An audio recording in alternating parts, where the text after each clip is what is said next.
سلام كما يتصنحوا تفتواتن كبراتن تخطاتل تدوي تي في نسعة زدالنا لكم حاضرتن واناون زيناتات كم تلو مدخزنا لكم قريبنا لنا كتكتاتلنا عند عدمنا بكاندي ارستنت وتاتهم كنفلم زحلف ولدو نبعلو كمناي مسوات ولدو بمحساب مسوات النت بتسقاز تقبل مصاع ولدو ناي مسوات ولدو خوينو كيقصلن ناي سلام لمعات ديمقراسي خونن يكبلو بريزيدنت غزياو محدار تግራይ جنرال ታደሰ ወረደ ገሊጾም ኩሎም ብሔራዊ ረብሓታት ትግራይ በሰላማዊ መንገድን ምርጋጽ ኩሉ ዓይነት ጻዕሪ ክግበሪው እንትንበል በሰላማዊ መንገድን ተዘይተፈትሑ ክብርን ላዕላውነትን ትግራይ ተደፊሩን ተወሪሩን ከተርፊ ማለት ከም ዘይኮነ ክፍለጥ ይግባእ ክብል ግዝያው محدار ትግራይ አፍሊጦም أب كتما حوزين بمخنيات مبل 37 عامت معالت زخر سوات بانال زته تخايدو مرحت هيمانو تግራይ تمزابلت تግራይ نامربتهم نمملاس كم سرحو قليصهم مبل 37 عامت معالت زخر سماعات تግራይ مخنيات بمغبار بيرو تمرت تግራይ مسكومشن حربنياتا تግራይ بحبار بمخان ውድድር ሆቶን መልስን ተማሃሮ አበ ከተማ ሐውዜን አካይዶም አሜሪካ ናብ መጥቃዓት እስራኤል ተተጸምቢራ ሲኦል ክፍጠሪው ክትብል ኢራን አጠንቂቃም ናብ ዝርዝሩ ሰጊርና ለና መስአለታው ዜናታት ቢንያም ሐድሽ ሰናይ ምክትታል ዘሐለፈ ወለዶ ንባዓሉ ከምናይ መስዋዕት ወለዶ በመሕሳብ ንመስዋዕትነት በጸጋዝ ተቀበለ መጻ ወለዶም ናይ መስዋዕት ወለዶ ኮይኑ ከይቅጽልን ናይ ሰላም ልምዓትን ዲሞክራሲን ኸውኒ ክብሉ ፕሬዝዳንት ግዝያው محدار ትግራይ ጀነራል ታደሰ ወረደ ገሊጾም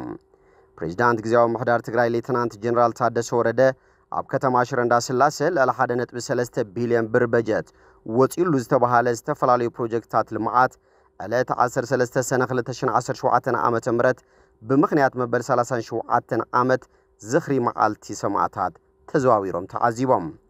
تزحلف ولدو زعلمون زحاسبون كيكون تاريفو دحر 12 عامتات زخفه ناي ጽንተት ኩናት ገጢሙና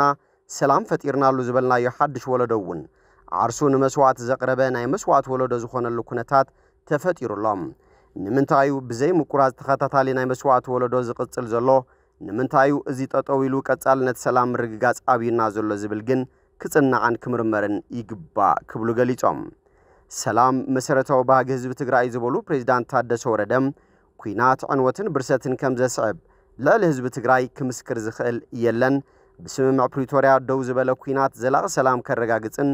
ኩናት ፈጺሙ ከይደግስ ንምግባርን ብልዑል ትኹረት ንሰርሓለና ይኹን እምበር ኣብዚ ቁልፍ እንቅፋት ኮይኖምና ካብ ዘለዎ ሓደን ብሕታውን ጉዳይ ተመዛበልትና መረበቶም መምላስን ውሕስነት ለዓላውነት ትግራይ በሐፈሻ ኩነታት ናብ ቅድመ ምጅማር ኩናት ናብ ዝነበርዎ ናይ መምላስ ጉዳይ ክብሉ ሓቢሮም ቀጻልነት ሰላም ዝረጋገጽ ኩናት ናብ ካሊ ኢዋን በመሕለላፍ ዘይኮነስ ንኩናት ምኽንያት ክኾኑ ዝኽእሉ ኩሎም በሰላማውን ፖለቲካውን መንገዲ ክፍትሑ ብምግባርን ኢሎም ግዝያው محدار ትግራይ ኩሎም ጸገማት በሰላማውን ፖለቲካውን መንገዲ ንኽፍትሑ ብዝለዓለ ቆራጽነት ብዑትብ ክሰርሕውን ኢሎም መንግስትን ህዝብን ኢትዮጵያ ነዚ ያም ምስረታን ቀጻልነትን ሃገር ካቡ ዘድሉ ኩሉ ዓይነት መስዋዕቲ ብዘይትል ግምትና ኸፈለ ዝመጸ ህዝብ ትግራይ ነዚ ካቡ ዘሃገራው ጉዳያት ክግለል ተገይር ዘሎ ህዝብ ትግራይ ዳግም ናብ ኩናት ከምጽ ዝኽእል ጨካን ውሳነ ከይህሉ ሕቶታቱን ጉዳያቱን በፖለቲካውን ሰላማውን አገባብን መፍታሕ ቆራጽነት ክህልዎም ቁልዑን ሕቶን ጻውዒትን ይቅርብ ኢሎም ግዝያው محدار ትግራይ ሓድነት ህዝብ ትግራይ ናብ ቦቱን ምምላጽ ገጅፍ መደቡ ገይሩ ሒዙ ወሎ ዝበሉ እቶም ፕሬዝዳንት ነዚ ክብልውን ህዝብ ትግራይ ነንባዓሉ ይህን ሚህን ተባሃይሉ ዘለው ጸገማት ዝፈትሐሉ ዝውስነሉን ዝወሰኖ ዝትግብረሉን ወዓላታት ህዝቢ ከመቻቺ ክብሉ ተዛሪቦም ጉዳይ ተመዛበል ተመልኪቱ ካቢኔ ግዝያው محدار ትግራይ ዝወሰኖ ውሳነሎ ዝበሉ እቶም ፕሬዝዳንት ሎማዓንቲ ያብ ከተማ መቀለ ያአክል ን50 ክራማት ኣብ ኬንዳ ያአክል ምምዝባል ትግራይ ናብ ንቡር ትመለስ ዝብል ዓብይ መጠቃለል ሰልፍነም እዚ ሁሉ ሰራሕተኛ መንግስት ተሳተፈሉ መንግስቱ ውን መخبر ጸጥታ ጥራይ ዘይኮነስ ኣብ ጎን ተመዛበልት ስለፈሉ እዚ ጅማሮዚ አመላ ትግራይ ናብ ወጻነ ጠናኺርና ክንቅጽለሉ ኢና ክብሉውን ሓቢሮም ኩሉ ትግራይ ኣብዛሃለው ይሓሉ ኣብ ተመዛበልትና ዝበጽሕ ዘሎ ስቃይ ያአክል ክብል ጽወም ግዝያው محدار ትግራይ ውን እዚ ጭርሖ ካብ ምዃን ሓሊፉ እቲ ያክል ዝብል ተግባራዊ ዝኾነሉ ናይ በሐቀውን ዘኣኽለሉ ኩነታት ንምፍጣር ካብኡ ዘድሉ ኩሉ ክገብር ኢሎም ኣብ ውሽጥና ዝነበረ ጭቅጭቅ ምስ አንስኒት ኣብ መንጎ ውድብ ግዚያዊ ምሕዳር ወዘተ ዝብሉ ነገራት ፈቲሖም ኣብ ጉዳይ ትግራይ ወሰንቲ ክኾኑ ዝኽእሉ ኣመራርሓ ሓደ ቅዋም ሒዞም ተሳንዮም ንትግራይ ንቅድሚት ዝወስድሉ መንገዲ ክንፈጥር ኢና ትግራይ ክትዘለቀያ ክትሰግርያ ክብሉ ድማ ኣስሚሮምሉ ከም ጸብጻብ ወኪል ድምጽ ወያነ ጋዜጠኛ ኪዳነ ማርያም ብርሃነ ኩሎም ብሄራዊ ረብሓታት ትግራይ በሰላማዊ መንገዲ ንምርጋጽ ኩሉ ዓይነት ጻዕሪ ክግበርዩ እንትንብል በሰላማዊ መንገዲ እንተዘይተፈትሑ ክብርን ላዕላውነትን ትግራይ ተደፊሩን ተወሪሩን ክተርፊ ማለት ከም ዘይኮነ ክፍለጥ ይግባእ ክብሉ ምክትል ግዚያዊ ምሕዳር ትግራይ ኣይተ ኣማኑኤል ኣሰፋ ገሊጾም እዚ ዝተገለጸ ሎሚ ኣብ ከተማ መቐለ ኣብ ዝተኻየደ ሰላማዊ ሰልፊ እዩ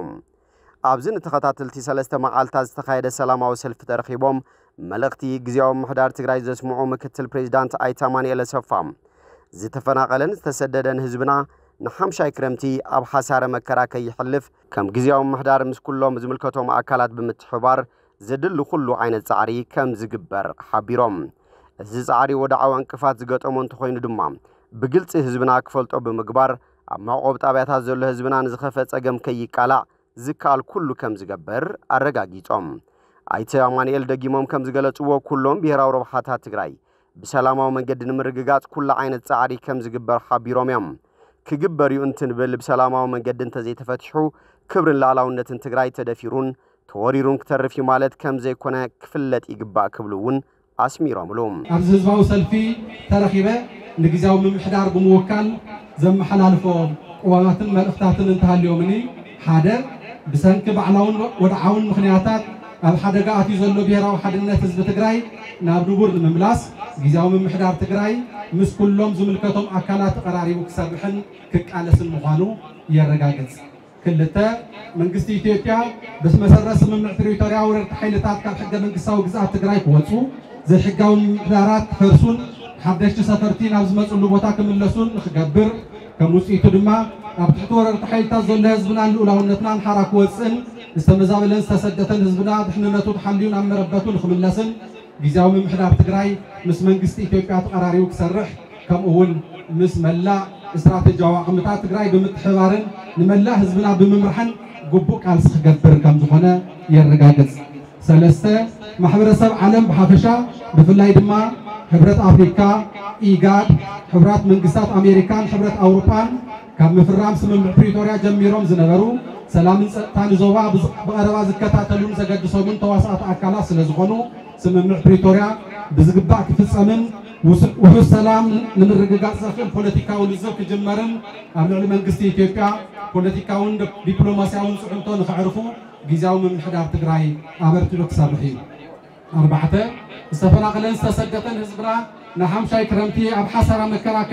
كي يحلفوا كم جزاو من حدار مسكولهم زملكتهم أكلات بمتحوار زادلو كل عينة عريس جبر قينو زز عري ودعوا عنكفات زقطمون تقينو دما بجلسي حزبنا تفلتوا بمقبار عم معقوب تعبيات زول حزبنا نزخف أجم كي يكلع زكى على كله كم زجبر نرجعز خمسة كلهم بيراو ربحات تجري بسلامة ومن جد نرجعز كل عينة عريك جباريون تنبل بسلامة ومن جد تزاي تفتحوا كبرون لعلاونا تجري تدفيرون توريرون كتر فيه مالت كم زي كنا كفلة يجبع شبشتا أريان متكلم أريان كلهم بيراو ربحات تجري بسلامة ومن جد نرجعز كل عينة عريك جباريون تنبل بسلامة ومن جد تزاي تفتحوا كبرون لعلاونا تجري تدفيرون توريرون كتر فيه مالت كم زي كنا كفلة يجبع شبشتا أريان متكلاو قوامن حزب تجري مسكولهم نايك أربعة حقوق حزبتات بسلام لمعاتن تزاميدون تأساسيرون من بارس لزخنة إزبها جن مرجعات جزاو من محدار تجري جبوا صحري كجبريو حدثواتنا المحاسن على ونتنا يغني عليه بتوماس ساليس الال سيفيل محبرة معراب تجري تمزابلتين عم بربطهم من ملاسك قدام عمام كون كم زجبا قليل لهم مكتل سرح مكايد الال سيفيل محبرة معراب تجري دكتور معوز حيلة كم زجلتهم تمزابلتي حمشاي كرمتي أبكين داك يحلفهم بهوتوز نامربطهم مملاس جزياو محدار تجري فيدرال منجستي محور الشبع على من كالوت أكلاتن ቀዳማይ ስርሖም ክኸውን ኣለዎ ክብል ገሊጾም ተከዘዘብን ካልኦትን ስማስም ኣብ ዞባ ምዕራብ ትግራይ ዘሎ ሽርሒ ኣካል ጽንተት ትግራይን ተጋርን ከም ዝኾነ ድሕሪ ምሕባር ብህጹጽ ጠጠው ክብልን ከዕረን ነዚ ድማ በመሰረት ውዕል ፕሪቶሪያ ግዛኣታዊ መሬት ትግራይን ተመዛበልትን ክምለሱ ክግበር ይግባእ ክብል ሓቢሮም ነዚ ድማ ክረምቲ ከያተወ ግዚያዊ ምሕዳር ትግራይ ፌደራል መንግስቲ ማሕበረሰብ ዓለምን ካልኦት ኣካላትን ቀዳማይ ስርሖም ተመዛበልቲና መረበቶም ምምላስ ክኸውን ኣለዎ ክብል ገሊጹሎም እዚ መልእኽቲ ማሕበረሰብ ዓለምን ዝምልከቶ ኣካልን ንምስማዕ ኣብ ዝተገብረ ሰላማዊ ሰልፊ ነበርቲ ከተማ መቐለ ካቢኔ ግዚያዊ ምሕዳር ትግራይን ትካላት ሃይማኖት ትግራይን ከምኡውን ኣብ ወጻኢ ዝርከቡ ተጋሩን ፈተውቲ ተጋሩን ንዝገበርዎ ተሳትፎ ኣመስጊኖም ካብ ጽንተታዊ ወራር 2013 ዓመተ ምህረት ጀሚሩ ንዝሓለፉ ዓመታት ኣብ ልዕሊ ተመዛበላይን ስደተኛን ከምኡውን ኣብ ልዕሊ ትሕቲ ወራር ዘሎ ህዝብና ዘይተዘረበ እምበር ዘይበፅሖን ዘይተፈጸመን ግፍዕን በደልን የለን ኣዶ ነቢዓ ኣቦ ተኪዙ ሓፍቲ ተደፊራ ሓው ተረሽኑ ህፃውንቲ ዓዱ ብዕል ኮይኖም በኺሮም ከምሮ መሬትና ተወሪሩ ግራትና ሓዲሩ ህዝብና ምስ ሃፍተ ገነቱ ድኻ ምስንቃዕ እኽሉ ተመጽዋቲ ምስ ዓይነ ብርቱ ተጸዋሪ ኮይኑ ኩሉ ክወርቆ ንበይኑ ዓሪብዎ ኩሉ ክወግሖ በይኑ ሰልምትዎ የማን ተበለጸጋም ኩሉ ክሒዶ እዚ ከምዚሉ እንዳሃለወ መራሕቲ ሃይማኖት ትግራይ ተመዛበልቲ ትግራይ ናብ መረበቶም ንምምላስ ከም ዝሰርሑ ገሊጾም ኣብ መንበረ ሰላማ ኦርቶዶክስ ተዋህዶ ቤተክርስትያን ትግራይ ሊቀ ጳጳስ ሃገረ ስብከተ ኣውስትራልያ ኒውዚላንድን ፓሲፊክን ብፁዕ አቡነ ሰላማ ከም ኦርቶዶክስ ተዋህዶ ቤተክርስትያን ትግራይ ተመዛበልቲ ናብ መረበቶም ክምለሱ ጠንኪሮም ከም ዝሰርሑ ኣፍሊጦም ብፁዕ አቡነ ሰላማ እዚ ዝገለጽዎ ጽላል ሲቪል ማሕበረሰብ ምዕራብ ትግራይ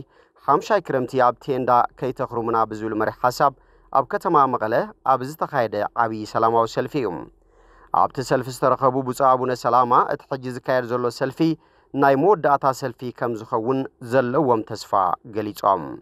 ነዚ ድማ ተደራደርትን መደራደርትን ኣካላት ተመዛበልቲ ትግራይ ን5 ክረምቲ ኣብ ኬንዳ ከይኸርሙን ናብ መረበቶም ክምለሱን እጃሞም ክዋጹ ጻውዒት ተቕሪቦም ኦርቶዶክስ ተዋህዶ ቤተክርስትያን ትግራይ ኣብ ትግራይን ካብ ትግራይ ወጻኢ ዝርከቡ ተኸተልታ ተመዛበልቲ ትግራይ ናብ መረበቶም ንምምላስ ከም ዝሰርሑ ሓቢሮም ኣነ ብሓደ ነገር ኣምን ተስፋ ጽቡቕ እዩ መጽሓፍ ቅዱስ እውን ብተስፋ ክነብር ይመክረና እዩ ነገር ግን መጽሐፍ ቅዱስ መጽሐፍ ዝነግረና በተስፋ ክነብር ግን እትን ተስፋ ዝፍጸም ስለ ዝኾነ ለዓምር بخاري من قدي زي فتصم زي تفتصمو زي تقورو نقر نسب تسفاح تتصفو اي يقبع نمو المي تزاربو مختل من محادري ويلما قزياوي من قستقراي مختل كبر اي تعامانيا صبو من اختفت مجرشا خزارو سمي اللهمو هاد تسفا وزيو لما عنتي تزولكم وكلنا وندليو حزون كم تستبع له حزبنا تندا قدا تندا مكان ناصقبه خينبر محن سعين مودعتان اذا عدباباي زيات حزن الحار الخالي للمعات الخالي كبل عمر بخياتنا بخي الله خلي تكون تسفانا لبزبن حزب رايكم تكون يمانن بصقامن زتفنا على حزبنا نعم ربتو زملس الله ناي مودعتا محلته زخونه تسفا خم زخونه امر يمو كمتناي عمن قدم عمن بتسفا سبيل غي حلف بزي تسفنا قيدن حزبي لمنግስት ትግራይን ጊዜያዊ መንግስት ትግራይን ፖለቲከኛታት ትግራይን ምሁራን ትግራይን አብዚው እጃመልና ሁሉም بسم الحزب زيون بسم تنزبخ يعزلوان بسمتهم إذن اقرن عين سينهم وقاد خفلون كم حسين فتمون عن تقوار كتقبروا حادر آخذ فتو ودعتا اسكلب بلبل እግዚአብሔር ቃል ላይ ኩልና ምእንት ጽዮን ስኸይ ብለን ምእንት ኢየሩሳሌም ወለ አይ ሐጅ ግልየ ከምዝበሎ ሎቤ ንሕና ናይ ኦርቶዶክስ ጥራይ ከይኮነ ኣብ ትግራይ ዘለዋ ኩለን ቤተ እምነት ከምዚ ተሚምና ክንወፅእ ከለና ካሊእ ኣማራፂ ስለዘይብልና እዩ ንሕና ክሳብ ሎሚ እውን ደኺምና ዳኣ እምበር ከምቲ ኢሳይያስ ነቢይ ዝተዛረቦ ምእንቲ ህዝበይ ስቕ ኣይብለን ከም ዝበሎ እንሆ ንሕና እውን ትማሊ ይኹን ሎም መዓንቲ ምእንቲ ህዝብና ድምፂ ህዝብና ክንሰምዕ ልምዓት ኣዴታትና ክሕበስ ጉድኣት ኣካላትና ብኣግባቡ ክሕከሙ ፀገማት ትግራይ ክትፍታሕ ኣብ ምግባር ንሕና እውን ኩሉ ግዜ ትማሊ ብፀሎት ይኹን ብሞራል ይኹን ኩሉ ጠጠው ከም ዝበልና ሕዚ እውን ህዝብና ናብ መረበቱ ክሳብ ዝመለስ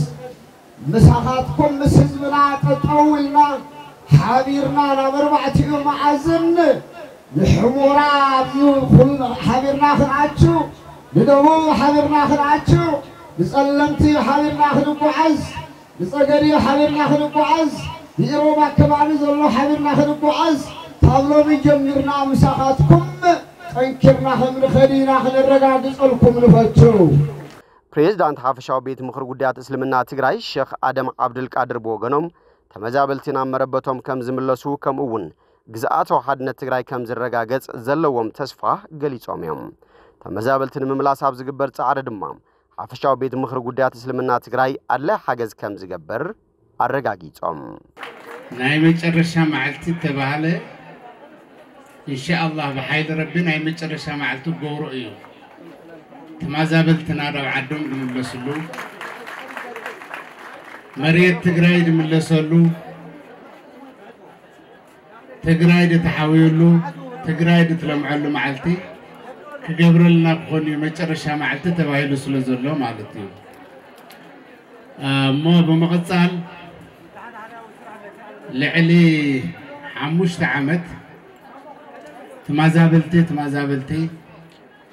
ሁሉ ይናገራሉ ፌደራል መንግስት ይናገር አምንጋር በፍላይ መንግስትና መንግስት ትግራይ ብዙ ጊዜ ይዛረው ሁሉ ሰው ይዛረውሎ አመሬት ግን ልትረኤ ነገር የለይ በጣም محزنيو نحنا قدم داو كلهم خدنا مريتنا كنا ملسي دغبئنا نبره تاع عينت مخرهمت مخرجن ابزح بوتاتا تبصحنا مالتي مريتها دي حسخا نبرتها دي حسخا زغادي ملسخا داو خالق مخاد صبو اي نبري بناتنا الرأي اي نحنا بنا بعنا بنا قلي بتلي بقلي مالتي توررك مريتها ملسخا حزبها ملسخا غداو خالق تخيل مالتي سلازي كجبر نورو نجر سويو عملاتنا الرأي مالتي يهو انت دافتي خد حيلي دابزي خيدو مخونه نيرو إذا سأجمزك بس حنا أي خلي نيرو حدا جزيه مسمار حتى هيمانوت لم مخار مش ما قل عد لم مخار يدليو سلازي خزله ده حلف خرمتي جزاي سرحي بهالمو دتدمسي بعد خوينا تمخرنا حمزي تأكمنا صبغنا جريو قد ما يبوزح نجر تباهيديو كرقمو يدلي السجن كلنا بعد خوينا بدي مفلي مكنياتهم كم معراب كم سمين معراب كم مسرق كبدو تفناقلوا لولو حدا هيمانوت حدا حزب يكوني كل هيمانوت راح زي مالتي مسلم تفناقلوا كريستيان تفناقلوا سلازي هيكوني دو كل هيمانوت تفناقلوس حدا وصع حزبي خالي هيمانوت ريبل كوات خونه تتوصح مسو خوينا كننقاسا اسكن حجزي لقبئنا ولا دي حزبنا مالتي ديناتنا نحنا كو تغارو تاريخ لنا وصعات كاب سعود عربيه كمصو كلو داب تግራይ او اكسوم كمصو كلو بهامي عينت منقدهم تقبلون تاريخ بهايمانوت هيراخو بعالت هيراخو بقانقا يراخو مالتي سلازي نحن سب تاريخنا دتوصعوا خلنا يخلى عدكواس معقوتنا مالتيو حزبنا قلنا حدا خوينا دبلاس سلمتنا له مراحتنا لبزك كاساقص لهم كسرح لهم وتايدا قورهم برتقميتهم دخلت عمت ملو بلعلي تحت زي حلفو هم تتوهاله خزخت عيوم الغور له سلازي أبزا خزل الله جزي زانا يخز خرمتي أحواتنا بقري بسقاي بصحي بتأميت بموت لا تساقيو نحنا سوينا كنريو أي جبئنا أب كتم حوزين بمغنيات مبل 37 عامت معالت زخر سواعات بانال زت تخايدو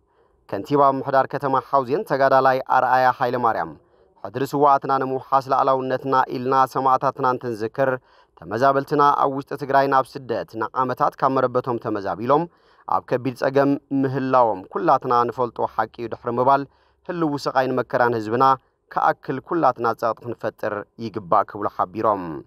تقراي حجاقات إمواز الله فلالاي حضر سواعتنا زعبري كبلوون قليتهم كوميشن حربنياتات تقراي آيت ناصر ممحور بوغنهم سواعتنا بفولي نذكرو من هلاو عدن هزبن إلهم تازي تكايوتهم مخفالهم كبرنا فلوتون مهاب ترايزي كونه دحننا تازو حاسة عدن مهلاون جاقانو حربنياتات نمقصالن مخانو قليتهم وعلى سلام بريتوريا بملئنة نختقبر منجست فيدرالن قبوك فتسم قزياو محدار تقراي حلافنتو كواتا يقبا كبلوون آيت ناصر قليتهم سواعتنا من انت خبر على مهزي بزقبوهم زخفو اليوم اتسترفنا هلوات عداي كبلو دما أسميرا ملوم مبل 37 عامت معالت زخر سماعتات تقراي مخنيات بمقبار بيرو تمرت تقراي مس كوميشن حربنياتات تقراي بحبار بمخان وددر حطون ملسن تمهارو أب كتما حوزين أكايدوم أب تتمال الجمرلوم زقصل وددر استرخبو حلافي بيرو تمرت تقراي دكتور كيروس قوعش ببعامتو معالت زخر سواعتنا بلنا كنذكر كلنا سواعتنا زخفلو واغا كساب كنديناي مخانو ببغزيو كنذكرون سواعتنا زخفلو واغا علاما نخعوت هلوات انتاي نقبرالنا زبل عرسنا نمرأي نمفتاشين يكبلو قليتهم سلا عادو من هزبو من كبر هيوتو محليفهم مسوات زخون سواعتنا انتنذكر تمهاروون عدوم تعين التاريخ حليفان تحلف كم زلان تجنزيبهم حدروون تقبيلهم كخدو سلازقبا تاريخ آياتاتهم عدومون كفلتون نقدميت نخنسوغو من تحاسي واستدالو ضد الخطون ملس المخانو قليتهم اتود دركاب شديشة زواتات بستوكل تمهارو 11 خفل زكاير زلو كينو كان دعلامو دمانا حلوفن حجي سماعتات بمذكار جغننتهم صنعاتهم من تاريخهم نابولدتات كم حلالف نمقبار زعلم كم زخونه اتحابار توددرن توكال بيرو تمرتن آيتن روحسين محمد صالح قليتهم أب مخفت توددر ترخيبو مدرز اسمعو كنتيبا كتما حوزين آيت آرآيا حيل مريم نابز بركخن بتصح أفافنوت لمعات كنرئين زقبرونا نحلفن حجن سماعتات كبري قبوم سالوهم هواو سلام لمعاتن كنرئي غيرو منام زوم جاقانو سواعتنا نتقراي بزخفل ومسواتي زلا علمنا تذكرو كنبريهم دحر مبالهم سواعتنا مخبار مالت نعرسخا مخبار مالت يكبلو قليتهم أبتو ددر كاب نوس وكف زوبا ووصيت قداماي سيمستر كاب قداماي كساب ساساي زوصو 10 شومنته تمهارو 10 شومنته رئسانه ممحران أتحابرت زوبا تمرتي أمر رحا كتمان قطرن وراتات حوزين تمهارو كتما حوزين تساتي فوميوم زيناو تاي أمريكا ناب متقعت إسرائيل انت تتنبيرا سيول كفتريو كتبل إيران أتنكيغام أمريكا ناب متقعت إسرائيل متنبارا نمول اتزوبا ناب سيول كم زغيرو مكتل منيستر قدات وزا إيران نبي بيسحابيرو لهم سعيد كاتيب زاده ازي كوينات أمريكا يكونن إلوم بريزيدانت دونالد ترامب أبزو قداي انت تساتيفو دما وطرو نابزي يملكوتو خوينات زاعتو بريزيدانت تباهيلو كذكري كبل تزاريبوم نسو تساتفو أمريكا نتجيجت ناب عزغتي كغيرو متقعتي كغتسلن مقورات آرميناو قفقتات كم زدناو قيون قليتوم تمالي أبدوباو إسرائيل زركب هوسبيتال سوروكا أبوان متقعتي مسائل إيران دحر موقعيو اتمنيسر نزري اتوزهابم منجستاو معكن زينا إيران اتمتقعتي أبتقات هوسبيتال نزركب وتادراو بوتانبر نتي مسالتي علامات قبرك كم زي كونه تبتيبن منستر تانا إسرائيل أبلع لمأخل حكمنا سوروكا بستفز متقعتي سبعان حدن سبات كم زو قصلو حبيروم زي كم زيلون كلو وتادراو حايل إسرائيل ነቲ ዘይንጡፍ ሪአክተር ከቢድ ማይ አራክን መሳለጥያ ናታንዝን ሓዊሱ ንኒኩለራዊ ቦታታት ኢራን ኢላማ ከም ዝገበረ ገሊጹም ቴህራን ብዛዕባ ኢራን ብሰንኪ መጥቃዕቲ እስራኤል ዝወረደ ጉድኣት ሓድሽ ሓበሬታ ኣይሃበትን እዚ ዳሕራይ መጥቃዕቲ ኣብ ወሳኒ እዋንዩ ዝመጽእ ዘሎ ብሓሙስ ዋይት ሃውስ ኣሜሪካ ዝቕጽሉ ክልተ ሰሙናት ብቐጥታ ኣብቲ ግጭት ክሳተፍ ድያ ኣይክትሳተፍን ክውስን ምዃኑ ገሊጹ እዩ ካብቲ ብዛደ ንቢቢሲ ኣብ ዝሃቦ ቃል ብርግጽ ዲፕሎማሲ ቀዳማይ ኣማራጺ እዩ ክብል ገሊጹ ደብዳብ ቦምባታት እናቐጸለን ከሎ ግን ዝኾነ ዘተ ክንጅምር ኣይንኽእልን ኢና ኢሉ ንሱ በተደጋጋሚ ኢራን ኣብ ልዕሊ እስራኤል ዘካየደቶ መጥቃዕቲ በመሰረተ አንቀጽ 51 ቻርተር ሕቡራት ሀገራት ርዕሰ ምክልኻል ብምባል ኣብ ማእኸል ዲፕሎማሲ ኢና ነርና ይብል ብ13 ሰነ እስራኤል ኣብ ኒኩለሳዊ ቦታታት ኢራን መጥቃዕቲ ብምፍጻማ ሓያሎ ላዕለዎት ጀነራላትን ተመራመርቲ ኒኩለርን ቀቲላ እቲ ምክትል ሚኒስትር ጉዳያት ወጻኢ ኢራን ነቲ ግጭት ምኽንያት ዘይብሉን ዘየድልን ይክብል ገሊጽዎም ኢራን ስምዕ ኒኩለርን ተተቀበል ነራ እቲ ግጭት ክተርፍ ይኽእል ነይሩ ዝብል ተደጋጋሚ ሪቶ ትራምፕ ምላሽ ዝሃበሉ ካቲብ ዛደ እስራኤል ኣብ ልዕሊ ኢራን መጥቃዕቲ ብምፍጻም ነቲ ዘተ ክሳብ ተዕንቅፎ ይዘራረቡ ከም ዝነበሩ ገሊጾም ኣብ ማስካት ሻርሻይ ዙርያ ኒኩለሳዊ ዝርብ ክንገብር መደብ ነይሩና ብሓቂ ድማ ኣብ ስምምዕ ንምብጻሕ ኣብ ኣፍ ደገ ኢና ነርና ኢሉ ፕሬዚዳንት ትራምፕ ኣብ ስምምዕ ንምብጻሕ ኣብ ኣፍ ደገ ከም ዝነበርና ካብ ዝኾነ ሰብ ንላዕሊ ይፈልጥ እዩ ብተወሳኺ ትራምፕ ኣብ ማሕበራዊ መራኸብታት ዝዘርግሖ ጽሑፋትን ቃለ ምሕተታትን ዘደናግርን ዝጋጮን ጽሑፍ ቃለ ምሕተትን ብምባል ነቂፍዎም